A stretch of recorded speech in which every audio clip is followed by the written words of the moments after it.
This was 1851, the women's conference. This was 1852, that we were hitting them back to back. What have I or those I represent to do with your national independence? Frederick Douglass. What did Ain't I a Woman, Sojourner Truth have to say that works with it? Let's read a quote from her.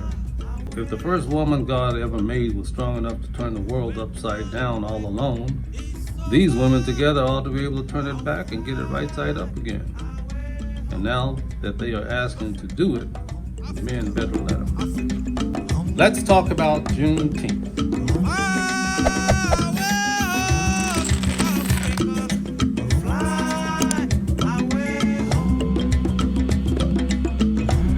What have I or those I represent to do with your national independence?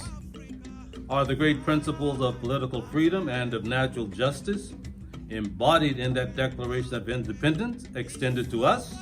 And am I therefore called upon to bring our humble offering to the national altar and to confess the benefits and express devout gratitude for the blessings resulted from your independence? Would to God, both for your sakes and ours, that an affirmative answer could be truthfully returned to these questions. Then would my task be light and my burden easy and delightful. Who so stolid and selfish that would not give his voice to swell the hallelujahs of a nation's jubilee when the chains of servitude had been torn from his limbs? I am not that man. Those are the words of Frederick Douglass. He delivered this speech on July 5th, 1852. Do these words resonate with us today?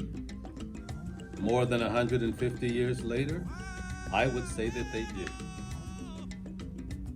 1865 is the year that African Americans received, quote, their freedom, unquote.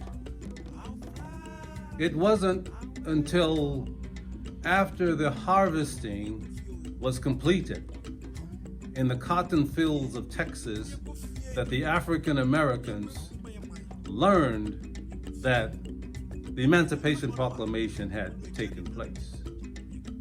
Why did they learn so late about it?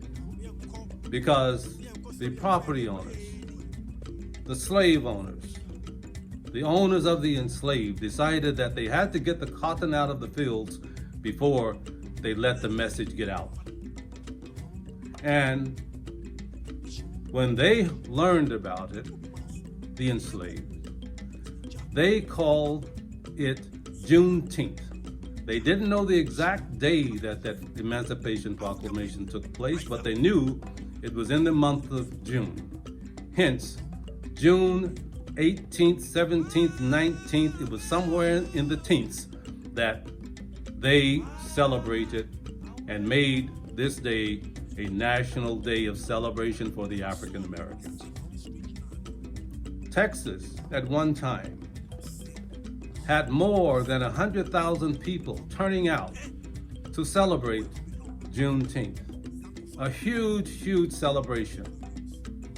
Today, we are relearning something that we lost. And we are again beginning to celebrate Juneteenth.